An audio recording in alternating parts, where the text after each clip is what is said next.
Hi guys, nakoy na spotted jud karong gabi una nga nagsigig pang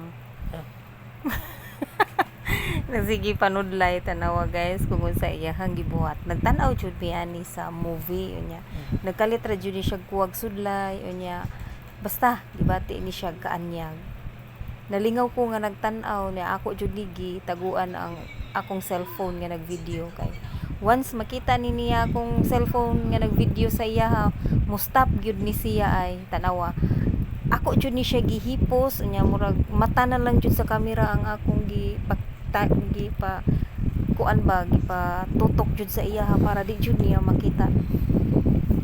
Grabe ning bataa ay murag mo daga pa man siguro ni sa iyahang ate. Tanawan ninyo guys, hangtod mahuman ni siya kung unsa iyahang dagway.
Nagtuo ko na human na siya kupyor sa iyahang buhok. Kay ba mo kupyor guys? Mauna na iyang gibuhat.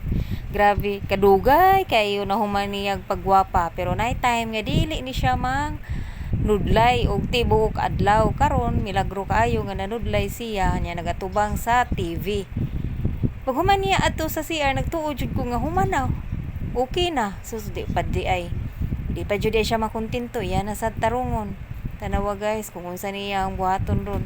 Kay murag taas-taas jud ni ron siya nga nagsigig panudlay nagatubang nagtanaw miyanig movie nga Korean kay nahilig naman akong bana og tanaw-tanaw Korean.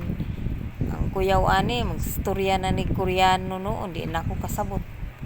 Mura guys tanaw na to guys kung unsa niya ang buhaton na sad.